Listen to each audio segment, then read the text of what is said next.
Praise the lord. దేవునికి స్తోత్రం. సాటి లేని జీవము గల సర్వశక్తిమంతుడైన యేసయ్య పరిశుద్ధ నామంలో అందరికీ బ్లెస్సింగ్ బీయింగ్ క్రిస్టియన్ తరపున వందనాలు.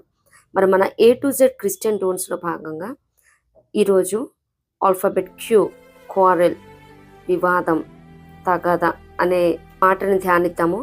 మరి దీనికి కీవర్డ్స్గా సామెతల గ్రంథము 17వ అధ్యాయము 14వ వచనం, కలహారంభము నీటి కట్టున పుట్టు ఊట, వివాదం అధికము కాకమునిపే దాన్ని విడిచిపెట్టుము. దేవునికి స్తోత్రం. మరి ఇంగ్లీష్లో క్వారెల్ అనే మాట మీద ధ్యానించడం జరిగింది. మరి దీనికి కలహమని, వివాదం అని, అలాగే గయ్యాళితనం అని, వితర్కన అని ఈ రీతిగా మరి తెలుగు బైబిల్లో ట్రాన్స్లేట్ చేయడం జరిగింది. క్వారెల్ అంటే వివాదం, తగాద, గొడవ పడటం, ఈ మాటలతో అర్థాలు వస్తాయి అన్నమాట. ఏ ఒక్క క్రిస్టియన్ కూడా మరి వివాదాలకి తావివ్వకూడదు. మరి పనిచేస్తున్న ప్రాంతంలోనేమి, కుటుంబంలోనేమి, సంఘంలోనేమి, సమాజంలోని ఎవరితో ఆర్గ్యుమెంట్స్ పెట్టుకోకూడదు. మరి ఎక్కడికక్కడ ప్రతిదాన్ని కూడా కట్ షార్ట్ చేసేసి వెళ్ళిపోవటమే.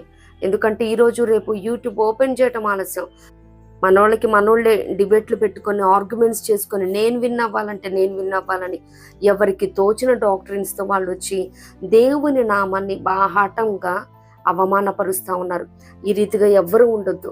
అన్యులతో డిబేట్స్ కూర్చున్నా కానీ అక్కడ ఏ రీతిగా పరిశుద్ధ లేఖనాన్ని ఆధారం చేసుకొని మాట్లాడాలో అంతవరకే.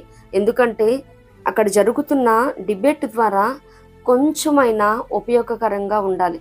వింటున్న వారికి కానీ, అక్కడ డిబేట్ కూర్చుంటున్న వాళ్ళకి కానీ, ఆపోజిట్ పర్సన్కి కానీ నాలెడ్జ్ షేరింగ్ అనేది జరుగుతుంది, బ్రెయిన్ స్టార్మింగ్ అన్నది జరుగుతుంది.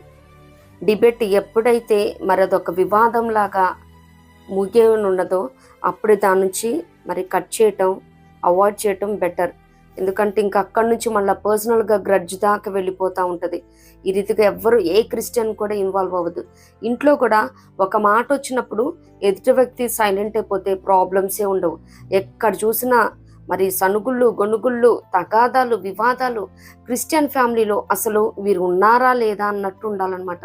ఆ ఇంట్లో నుంచి గొడవలు జరుగుతూ ఉంటే మరి మనం బైబిల్ పట్టుకొని తెల్లబట్టలు వేసుకొని ప్రార్థనకి వెళ్తే, అమ్మా మీరు ప్రార్థనకి రండి అని సువార్త ఏ రీతిగా చెప్పగలుగుతాము?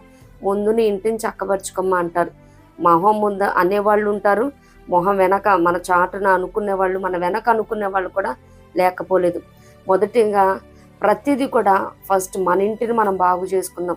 ఇప్పుడు లేదు కానీ మా చిన్నప్పటి రోజుల్లో అయితే నీళ్ళ ట్యాంకుల దగ్గర చూడాలి, ఆ వాటర్ కుళాయిల దగ్గర ఇంకా బిందులు వేసుకొని కొట్టుకోటాలే. ఇంకా అసలు ఇంకా ఏ మాట వస్తుంది, ఏ మాట రాదన్నది లేదు. మళ్ళీ వాళ్ళే వచ్చి ఉపాస కూడికల్లో ప్రవచనాలు చెప్పేస్తారు, మరి అదే నోటితో భాషలాడతారు. ఈ రీతిగా ఎవ్వరూ ఉండొద్దు. ప్రతి క్రిస్టియన్ కూడా ఒక సైలెంట్ లైఫ్. ఏసై కూడా ఎక్కడ అరిచిపెట్టినట్టు, గోల చేసినట్టు, మరి గద్దించినట్టు అంటే కోపపడిన సందర్భం ఉంది. మరి నా తండ్రి ఇంటిని దొంగల గుహ చేశారని మరి అక్కడ ఆ సందర్భంలో మనిషి రీతిగా ఉన్నాడు కాబట్టి కోపపడిన సందర్భం చూస్తాం. కానీ అనేకమైన సందర్భాలలో ఆయన మరణానికి అప్పచెప్పేటప్పుడు కూడా మరి అన్ని నిందలు, అవమానాలు, న్యాయపు తీర్పునిచ్చిన ఆయన పల్లెత్తు మాట అనలేదు, మరి ఆర్గ్యుమెంట్ చేయలేదు. నువ్వన్నట్టే అని ఒక మాట అంటారు. అక్కడ మనం కూడా ఎక్కడ అవసరమో, ఎంతవరకు అవసరమో అంతవరకే మాట్లాడాలి. అది కుటుంబంలో అయినా కానీ, పనిచేస్తున్న ప్రాంతంలో అయినా, సంఘంలో, సమాజంలో ఎక్కడైనా. ఎందుకంటే విస్తారమైన మాటలలో దోషం ఉండక మానదు. ఈరోజు రేపు పిల్లలే ఆర్గ్యుమెంట్ చేస్తూ ఉన్నారు, వాళ్ళే విన్ అవ్వాలన్నట్టు మాట్లాడుతూ ఉంటారు. కరెక్ట్ చెప్పినా వినిపించుకున్న పరిస్థితులు ఏ ఒక్క వ్యక్తి లేరు. చెప్పినా వ్యర్థమే. అటువంటి వారి కోసం ప్రార్థన చేసి వదిలిపెట్టడమే. ఈరోజు రేపు పిల్లల్లో కూడా అటువంటిది ఇన్కల్కేట్ చేసేస్తున్నారు.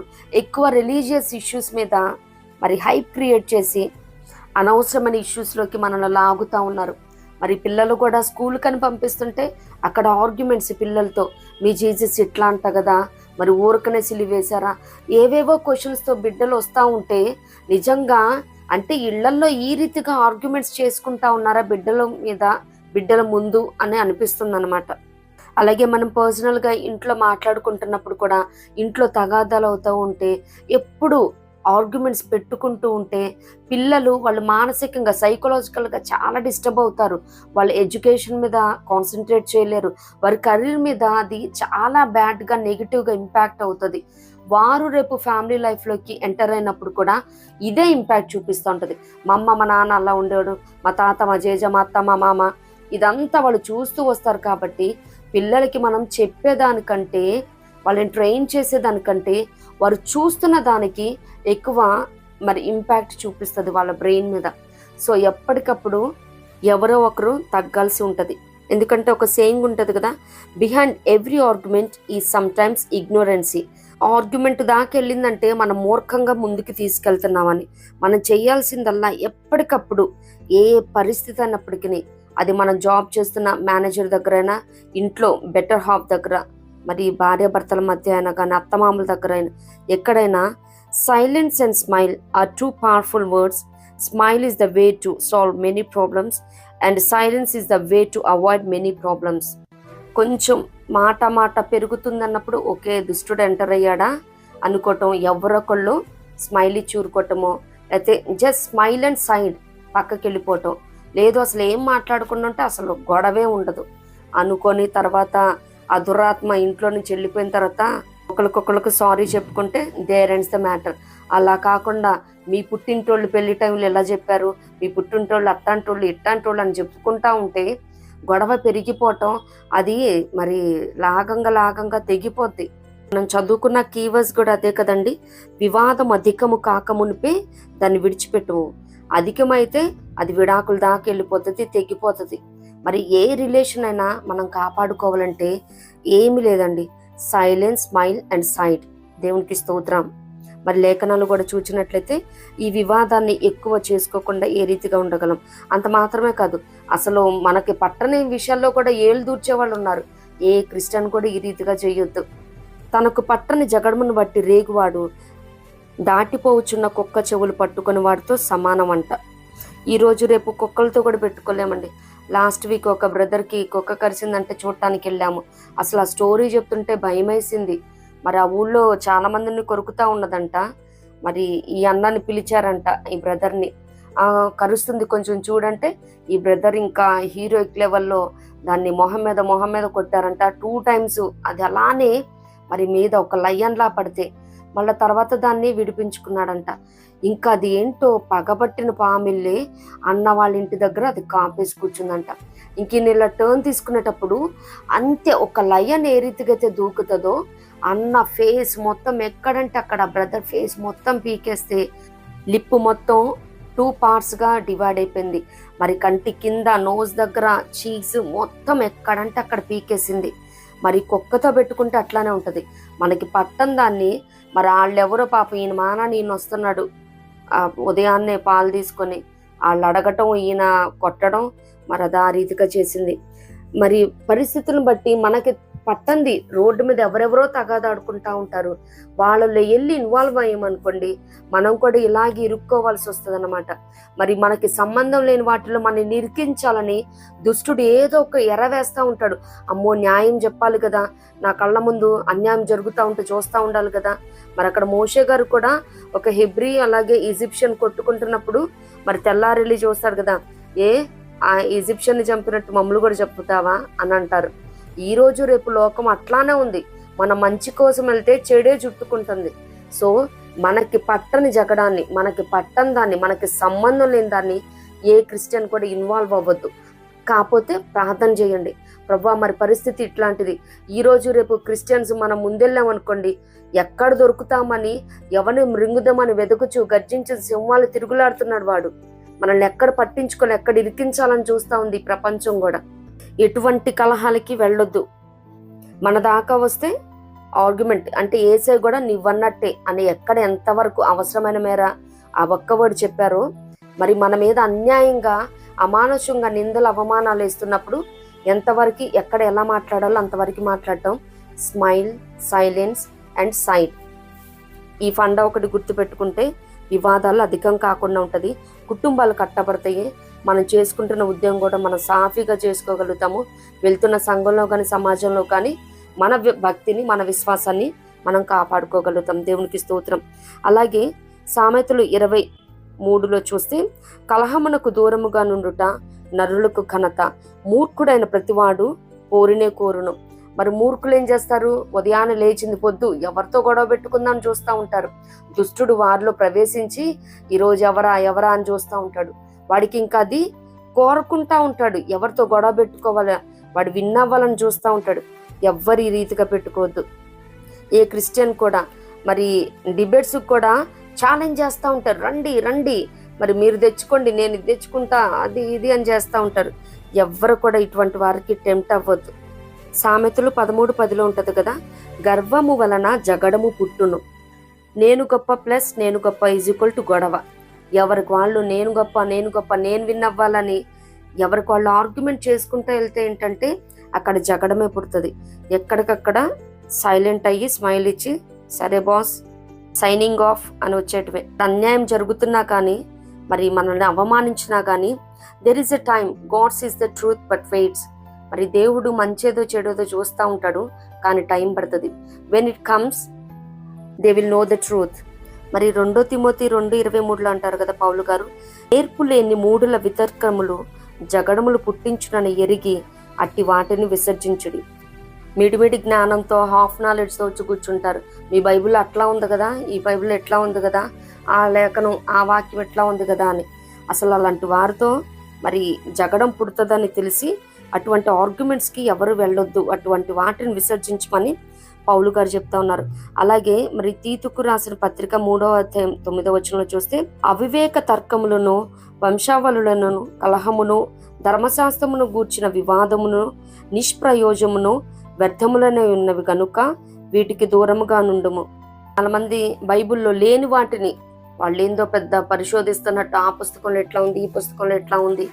బైబిల్లో ఎంతవరకు ఎక్కడ అవసరమో పరిశుద్ధాత్మ దేవుడు మరి ఇక్కడి నుంచి మనం పరలోకంలో ఆయన చేరే వరకు ఎంత అవసరమో అంతా మనకు అందించాడు. ఇట్స్ ఇనఫ్ అండి, అది అనవసరం కాబట్టి పెట్టలేదు. కయ్యూన్కి భార్య ఎక్కడి నుంచి వచ్చింది, యోబు భార్య పేరేంటి, కయ్యూన్కి ఏ మార్క్ వేశారు, లేనివి ఎందుకు, ఉన్న వాటిని చూద్దాం, వాటిని పరిశీలిద్దాము, పరిశోధిద్దాము, తెలుసుకుందాము, దాని ప్రకారము విని చదివి వాటి ప్రకారం జీవిద్దాం, పరలోకాన్ని చేరదాం. ఇటువంటివన్నీ ఆర్గ్యుమెంట్స్ పెట్టుకోవద్దు. సామెతలు 16:32 ఉంటుంది కదా, పరాక్రమశాలి కంటే దీర్ఘశాంతము గలవాడు శ్రేష్ఠుడు, పట్టణము పట్టుకొని వాని కంటే తన మనస్సును స్వాధీనపరుచుకుని వాడు శ్రేష్ఠుడు. దేవునికి స్తోత్రం. అక్కడ ఎంత అన్యాయమన్నా జరగనిగాక మనకి మనం కంట్రోల్లో ఉంటే ఏ బాధ ఉండదు. అనుకొని ఎన్ని అవమానకరంగా మాట్లాడుతున్నా మరి మన పుట్టింట్లో మాట్లాడి మనల్ని అవమానించని, మరి ఇంట్లో కానీ మరి పని చేస్తున్న వేళ మరి అక్కడ ఏమైనా రిపోర్ట్ టైంకి అవ్వకపోతే మరి టీం లీడర్ అరవనియండి, ఇరుగు పొరుగు మరి వారి దగ్గర ఏమైనా గొడవలు అవ్వనియండి.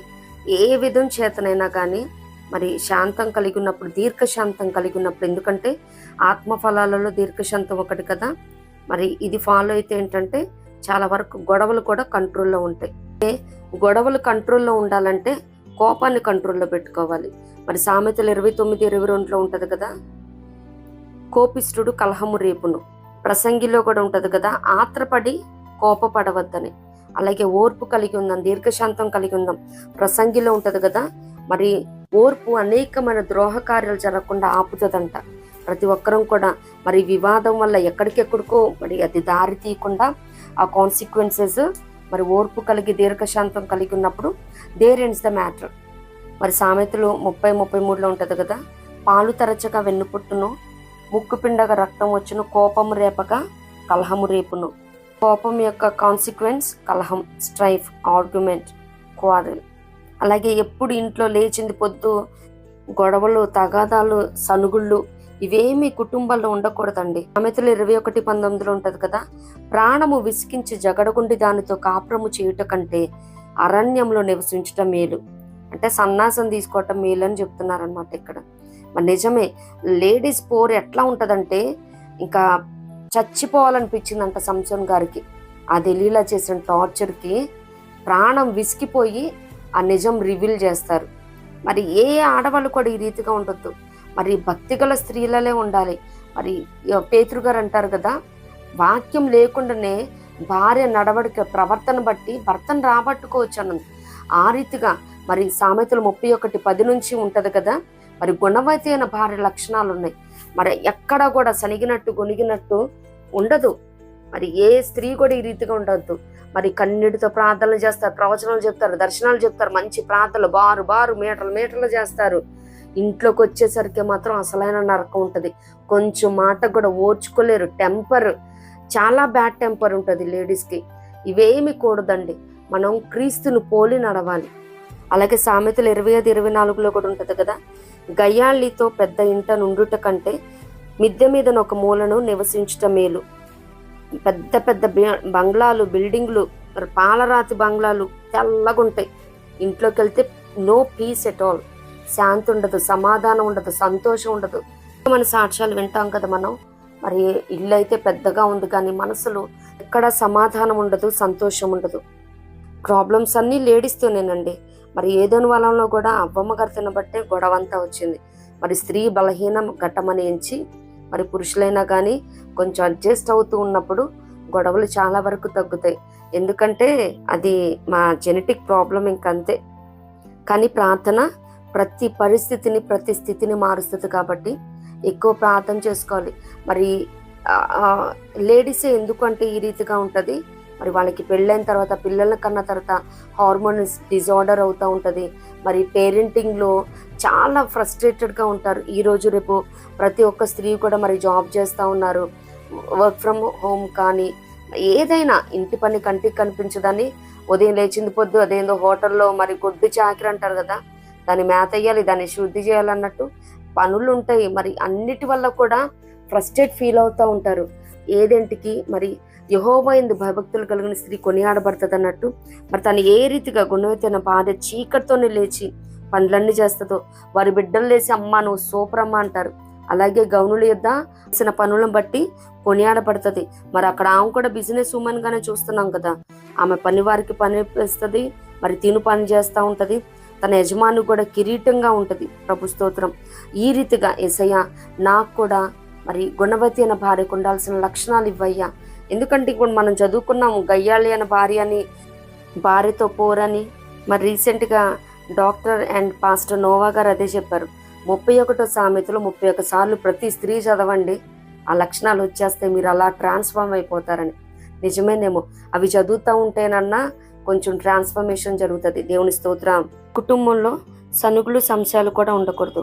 మరి ఫిలిప్పీలకు రాసిన పత్రిక 2వ అధ్యాయం 14-16 వచనాలు చదివితే, మీరు మూర్ఖమైన వక్రజనము మధ్య నిరపరాధులను, నిష్కలంకులను, అనింద్యులను నాయన దేవుని కుమారులగునట్లు సనుగులను సంశయములను మాని సమస్త కార్యములను చేయుడి. అట్టి జనము మధ్యను మీరు జీవవాక్యమును చేత పట్టుకొని లోకమందు జ్యోతుల వలె కనబడుచున్నారు. దేవునికి స్తోత్రం. సనుగులు సంశయాలు అస్సలే ఉండొద్దండి. మరి 1 కొరింథియన్స్లో చూస్తాం కదా 10వ అధ్యాయం 10వ వచనంలో, మరి సన్నికి సంహారకం చేత నశించిరని. మరి ఎవ్వరు కూడా ఏ ఇంట్లో కూడా సనుగుడు అనేది ఉండొద్దు. ఏదైనా ఉంటే 1-2 మాటల్లో ఆ ప్రాబ్లం ఏంటో చెప్పటం, ఆ సొల్యూషన్ దొరికిన దాకా దేవుని సన్నిధానంలో ప్రార్థన చేయటం, ఇంతే తప్పించి దాన్ని పట్టి లాగి తెగేదాకా గొడవలు పెట్టుకోద్దు. అస్సలే సనగొద్దు. సనిగితేనంట వాడు ప్రతి ఇంట తిరుగుతూ ఉంటాడంట సంహారం. సనిగే బదులు స్తుతిద్దాం. స్తుతి ప్రతి పరిస్థితిని మారుస్తుంది కదా. దేవునికి స్తోత్రం. ప్రతి ఒక్క క్రిస్టియన్ కూడా కలహాలకు, వివాదాలకు, తగాదాలకి, మరి సనుగులకి దూరంగా ఉందాము. ప్రతి చోట మన మాటే చెల్లాలని లేదు, ప్రతి చోట మనమే విన్నవ్వనని లేదు. మరి ఎక్కడి వరకు మాట్లాడే, ఎంతవరకు తెంపుకోవాలో అంతవరకు చేసి ప్రార్థనలో మాత్రం పోరాడదాం, పెనుగులాడదాం. అయ్యా ఆ వ్యక్తి విషయంలో కార్యం చేయండి, ఆ వ్యక్తికి మీకు మీరు ప్రత్యక్షతనివ్వండి అయ్యా. ఎందుకంటే ఆయన దర్శిస్తే ఎవరండి తిరగకుండా ఉండేది. మరి దమస్కు మార్గంలో తాకిదులు తీసుకొని పోతా ఉన్నాడు సౌలు గారు. మరి తన కోసం సంఘం మరి ప్రార్థన చేసి ఉంటుంది కదా, అయ్యా ఈ సౌలును మార్చయ్యా అని ప్రార్థించి ఉంటుంది. మరి అందుకనే దేవుడు దర్శించాడు. మరి పలుమార్లు తన సాక్ష్యం ఇస్తున్నప్పుడు అగ్రిపరాజుతో కూడా ఆకాశమందు కలిగిన ఆ దర్శనానికి అవిధేయుడని కాకని చెప్తా ఉంటాడు. ఆయన దర్శిస్తే తిరగని వారంటూ ఎవరుండరు. మరి వారికి అటువంటి ప్రత్యక్షతను తను తానే ఇచ్చి వారిని మార్చుకుంటారు. ఇతడు నేను ఏర్పరచుకున్న సాధనమే ఉన్నారని. పూర్వం దూషకుడు, హింసకుడు, హానికరున్న సౌలును పౌలుగా మలిచిన దేవుడు నేటి దినాలలో ఎవరైతే క్రైస్తవులకి వ్యతిరేకంగా చేస్తూ ఉన్నారో వారికి కూడా తన దర్శనాన్నిచ్చి తను మార్చుకుంటాడు. మనం చేయాల్సిందల్లా ప్రార్థిద్దాం, ప్రయత్నిద్దాం, ప్రభుకు అప్పచెప్దాం. ప్రభు స్తోత్రం. మన ప్రయత్నం విఫలమవ్వచ్చేమో కానీ ప్రేయర్ నెవర్ ఫెయిల్స్. దేవునికి స్తోత్రం. ప్రార్థనకి ఓటమంటూ ఉండదు, ఆన్సర్ చేయలేని ప్రార్థన అంటూ ఉండదు. దేవునికి స్తోత్రం. ఆర్గ్యుమెంట్స్, కలహాలకు దూరంగా ఉందాం. కుటుంబాల్లో శాంతి, సంతోషం, సమాధానం నింపుకుందాం. జీవవాక్యమును చేత పట్టుకొని లోకమందు జ్యోతుల వల్లే కనబడదాం. ఇట్టి కృప ప్రభు మనందరికి అనుగ్రహించును గాక. ప్రభు కృప మనందరికి తోడైండును గాక. ఆమేన్.